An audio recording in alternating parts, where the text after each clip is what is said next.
Hi guys, எல்லோரும் எப்படி இருக்கீங்க? சமையலுக்கு தேவையான க்ராசரி ஐட்டம்ஸ்லாம் மோஸ்ட்லி காலியாகிடுச்சு. அதனால 2 நாள் முன்னாடி அம்மா எல்லாம் வாங்கி வச்சுருந்தாங்க. நான் எல்லாத்தையும் எடுத்து வச்சிடலான்னு சொல்லி எடுத்து வச்சுட்டு இருந்தேன். இந்த ஸ்டோரேஜ் கண்டெய்னர் வந்து நான் மீஷோவில் ஆர்டர் பண்ணி வாங்கியிருந்தேன். இது வந்து 500 ml. இதில் 12 பீஸ் இருந்தது. 373 rupeesக்கு வாங்கியிருந்தேன். இந்த ஸ்டோரேஜ் கண்டெய்னர் எல்லாமே வந்து நைட் எடுத்து வச்சுட்டேன். அதுக்கப்புறம் வந்து சமையலுக்கு தேவையான க்ராசரி ஐட்டம்ஸாக எடுத்து வச்சிடலான் தான் இருந்தேன். சரி, நம்ம மார்னிங் வந்து எடுத்து வச்சிடலான்னு சொல்லிட்டு நைட் அந்த ஸ்டோரேஜ் கண்டெய்னர் எடுத்து வச்சுட்டு இந்த க்ராசரி ஐட்டம்ஸ்லாம் வந்து காலையில் ஒரு 5 o'clock இருக்கும். 5 o'clock வந்து எடுத்து வச்சிட்டு இருந்தேன்.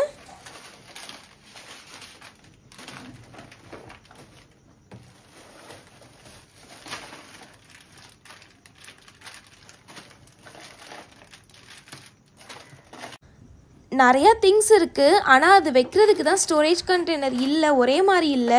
வேறு டப்பாவில் தான் நான் வந்து வச்சுருந்தேன். சரி, ஒரே மாதிரி வச்சா நல்லாயிருக்கும்னு சொல்லிட்டு இது ஆர்டர் பண்ணி வாங்கிட்டேன். ஸோ கரெக்டாக வந்து அம்மாவும் வந்து இது வாங்கி வச்சுருந்தாங்க. க்ராசரி ஐட்டம்ஸ்லாம் காலி ஆகிடுச்சுன்னு. சரி, எல்லாமே வந்து அந்த புது ஸ்டோரேஜ் கண்டெய்னரில் ஷிஃப்ட் பண்ணிடலான்னு சொல்லிட்டு எல்லாத்தையும் மாற்றிட்டு இருந்தேன்.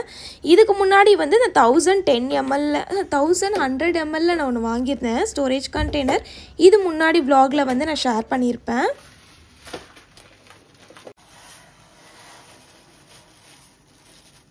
எனக்கு காலையில் எந்திரிச்சதுக்கப்புறம் ஒரு 1/2 hour கழித்து செம பசி. ஏன்னா வந்து எப்போவுமே அப்படி தான், காலையில் எந்திரிச்சு ஏதாவது சாப்பிடணும். அதனால வந்து சரி, இதெல்லாம் எடுத்து வச்சதுக்கப்புறம் வந்து ஃப்ரூட்ஸ் இருக்குது, அதை சாப்பிட்டதுக்கப்புறம் மார்னிங் பிரேக்ஃபாஸ்ட் பண்ணலான்ட்டு இருந்தேன். ஸோ இது எடுத்து வைக்கவே கொஞ்சம் லேட் ஆகிடுச்சு. அதுக்கப்புறம் தான் வந்து ஃப்ரூட்ஸ் கட் பண்ணி சாப்பிட்டுட்டு இருந்தேன். அம்மா மார்னிங் சர்ச் போகிறனால என்னை 5 o'clock நான் எழுப்பி விட சொன்னேன், இதெல்லாம் எடுத்து வைக்கணும்னு சொல்லிட்டு. ஸோ இன்றைக்கி தான் வந்து சீக்கிரமாக வர எந்திரிச்சிருக்கேன். சரி, இது காலையில் வேலையெல்லாம் முடிச்சிட்டோன்னா அதுக்கப்புறம் வந்து ஃப்ரீயாக இருக்குன்னு சொல்லிட்டு காலையிலே எல்லாத்தையும் எடுத்து வச்சிட்டு இருந்தேன்.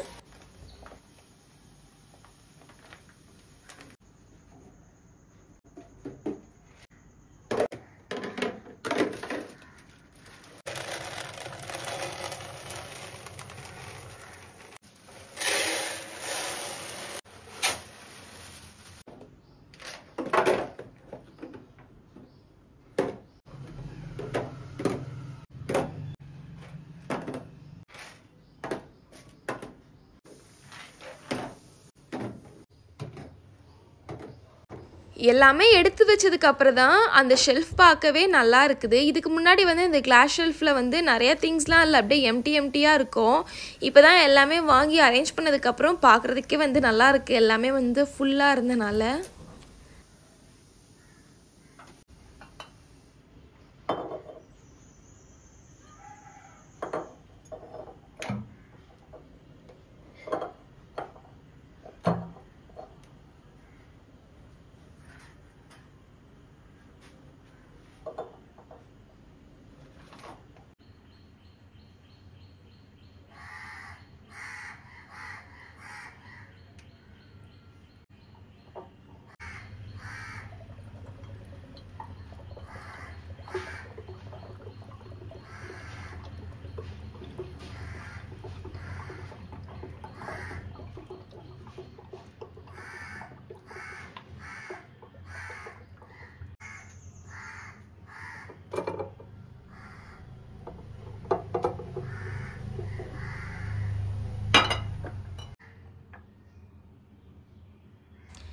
இந்த நெல்லிக்காய் வந்து நேற்று வந்து சித்தி கொடுத்துட்டு போயிருந்தாங்க.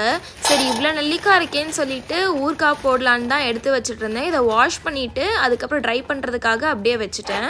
ஸோ ஃபுல்லாகவே ஊறுகாய் போடலான்னு தான் இருந்தேன். அதுக்கப்புறம் தான் தங்கச்சி வந்து சொன்னால் எனக்கு கொஞ்சமாக எடுத்து வை, அவள் வந்து உப்பு மிளகாத்தூள் போட்டு சாப்பிட்றதுக்காக. நானும் அப்படி தான் சாப்பிடுவேன். ஸோ அதனால் வந்து கொஞ்சமாக எடுத்து வச்சாச்சு 2 பேருக்கும்.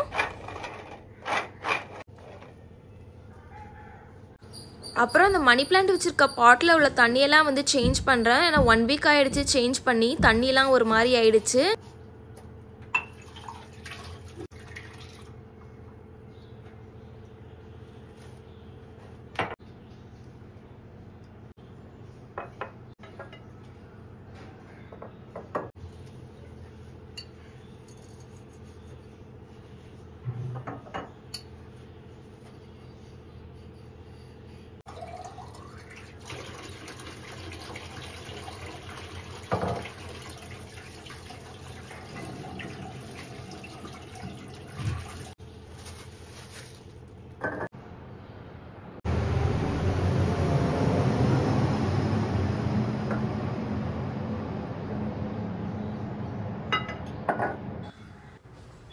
அம்மா வரதுக்குள்ளே டீ போட்டு வச்சிடலான்னு சொல்லிட்டு டீ போட்டுட்டு இருந்தேன் அம்மாக்கும் அப்பாவுக்கும். எங்கள் வீட்டில் வந்து அம்மா அப்பா தவிர வேறு யாருமே மோஸ்ட்லி டீ குடிக்க மாட்டோம். நான் வந்து குடித்தா அந்த ஏலக்காய் டீ மட்டும் தான் குடிப்பேன். அதனால 2 பேருக்கு மட்டும் தான் டீ போட்டேன். இன்றைக்கி டீ போடும் போது எப்போவுமே வந்து ஏலக்காய் போட்டு போடுவேன், அப்படி இல்லைன்னா வந்து இஞ்சி போட்டு போடுவேன். ரெண்டுத்துல ஏதாவது ஒன்று. இன்றைக்கி வந்து ரெண்டுமே போட்டு போடலான்னு சொல்லிட்டு ஏலக்காவும் இஞ்சும் ரெண்டுமே போட்டேன்.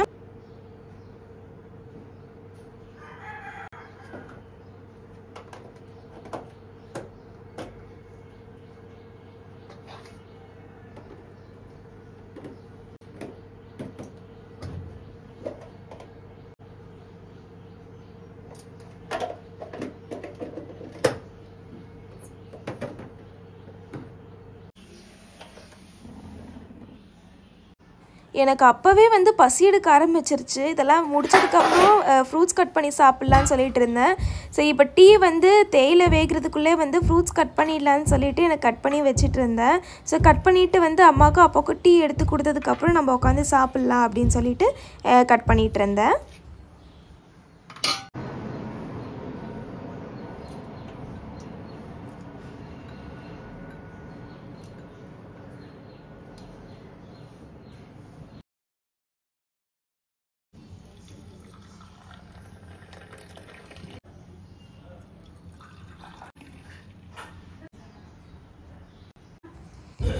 அப்போவே நெல்லிக்காய் வாஷ் பண்ணி ட்ரை பண்ண வச்சுட்டேன். நெல்லிக்காய் வந்து நல்லா ட்ரை ஆகிடுச்சு. இப்போ வந்து நெல்லிக்காய் ஊறுகாய் போட்டுடலான்னு சொல்லிட்டு நல்லெண்ணெய் ஊற்றி சூடு பண்ண வச்சுட்டேன். நல்லெண்ணெய் கொஞ்சம் நிறையா தான் ஊற்றணும், அதனால கொஞ்சம் நிறையா ஊற்றிக்கிட்டேன். அதுக்கப்புறம் இது நான் வந்து கொஞ்சம் நெல்லிக்காய் எடுத்து வச்சுக்கிட்டேன். தங்கச்சி கேட்டான்றதுக்காக, எனக்கும் தங்கச்சிக்கும், அப்புறமா உப்பு மிளகாத்தூள் போட்டு சாப்பிட்றதுக்காக. எண்ணெய் நல்லா சூடானதுக்கப்புறம் கடுகு வெந்தயம் போட்டு அது நல்லா பொரிஞ்சதுக்கப்புறம் இந்த நெல்லிக்காவை போட்டு கொஞ்ச நேரம் வதக்கணும்.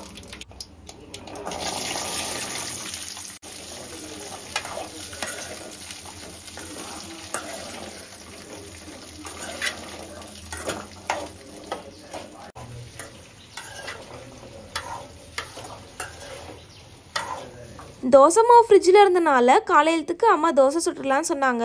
சரி, கூட்டு என்ன வைக்கலான்னு சொல்லும்போது தேங்காய் சட்னி இல்லை தக்காளி சட்னி ரெண்டுத்தில் ஏதாவது ஒன்று பண்ணுன்னு சொன்னாங்க. சரி, தக்காளி சட்னி தான் எனக்கு ரொம்ப பிடிக்கும்னால சரி தக்காளி சட்னி பண்ணிட்டேன். அதுவும் ஈஸியாக தான் இருக்கும். எங்கள் வீட்லேயே வந்து மோஸ்ட்லி தேங்காய் சட்னியை விட தக்காளி சட்னி தான் எல்லாருக்குமே ரொம்ப பிடிக்கும். ஸோ அதனால் அதே பண்ணிடலான்னு சொல்லிட்டு தக்காளி சட்னி பண்ணிகிட்டு இருந்தேன். ஸோ நான் வெங்காயம் கட் பண்ணிகிட்டு இருக்கும் போதே அம்மா வந்து கடைக்கு போகணுன்னு சொல்லிட்டாங்க. சரி, கடைக்கு போயிட்டு வந்து அதுக்குள்ளே அம்மா வந்து வெங்காயத்தை கட் பண்ணி வச்சுட்டாங்க. சரி, ரொம்ப நல்லதாச்சு. ஏன்னா எனக்கு வெங்காயம் கட் பண்ணவே பிடிக்காது, கண்ணெல்லாம் கலங்கிரும். அம்மா வெங்காயம் கட் பண்ணி வச்சுட்டாங்க. நான் தக்காளி சட்னிக்கு உளுந்தையும் காஞ்ச மிளகாயும் வறுக்கலான்னு சொல்லிட்டு அம்மாட்ட தான் அளவு கேட்டுட்டு இருந்தேன். ஏன்னா வந்து காரம் வந்து கம்மியாகவும் அதிகமாகவும் ஆகிடக்கூடாது காஞ்ச மிளகா போடும் போது. அதனால் வந்து அம்மாட்ட கேட்டு தான் பண்ணிகிட்டு இருந்தேன்.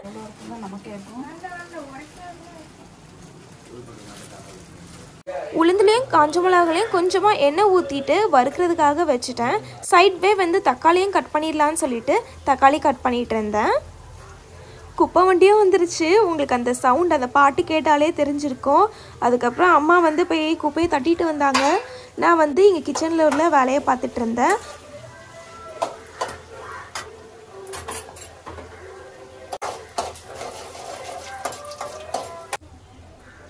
நெல்லிக்காய் கொஞ்சம் நல்லா வதங்கினதுக்கப்புறம் உப்பு போட்டு கொஞ்சமாக வந்து வதக்குறேன். உளுந்தும் பச்சை மிளகாவும் ரெடி ஆகிடுச்சு. அதை எடுத்து வந்து மிக்ஸி ஜாரில் போட்டு அரைச்சி எடுத்துக்கலான்னு சொல்லிட்டு அதை இது பண்ணிகிட்டு இருந்தேன்.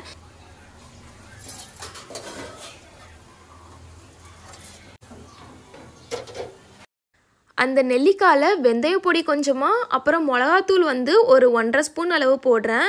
அதுக்கப்புறம் வந்து காயப்பொடி போடணும். ஆனால் நான் காயப்பொடி வந்து போடுறதுக்கு மறந்துட்டேன். ஸோ லாஸ்ட்டாக தான் வந்து காயப்பொடி போட்டேன். மிளகாத்தூள்லாம் போட்டதுக்கப்புறம் ஸ்டவ் ஆஃப் பண்ணிடணும். ஆஃப் பண்ணிட்டு தான் வந்து கிண்டி விடணும், இல்லைனா வந்து மிளகாத்தூள் கரிஞ்சிடும். காயப்பொடி இப்போ தான் போடுறேன், மறந்துட்டேன். இதை போட்டு கிண்டி விட்டுட்டேன். ஊறுகாய் வந்து ரெடி ஆகிடுச்சு. இதை ஆறட்டும்னு அப்படியே விட்டுட்டேன்.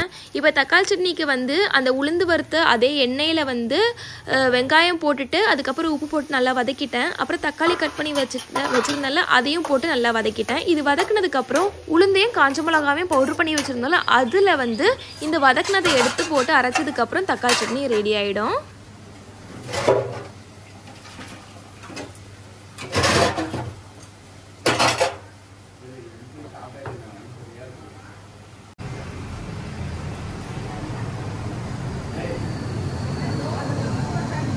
தங்கச்சிக்கு வர ஸ்கூலுக்கு போக டைம் ஆகிடுச்சு. 7:55க்கு வீட்டிலேருந்து கிளம்புவா. ஆல்ரெடி டைம் வந்து 7:45 ஆகிடுச்சு. சரி டக்குன்னு வந்து அம்மா என்ன சொன்னாங்கன்னா, நான் தோசை ஊற்றிடுறேன், நீ தக்காளி சட்னி மட்டும் அரைச்சிடுன்னு சொன்னாங்க. சரி நானும் வந்து இந்த வதக்கி வச்சு தக்காளியை வந்து அரைச்சிட்டேன். சரி அரைச்சதுக்கப்புறம் அம்மாவும் தோசை ஊற்றி கரெக்டாக வச்சுட்டாங்க. ஸோ அவளுக்கு தக்காளி சட்னி வச்சு கொடுத்துட்டேன். ஸோ அவளும் ஸ்கூலுக்கு கிளம்பிட்டா.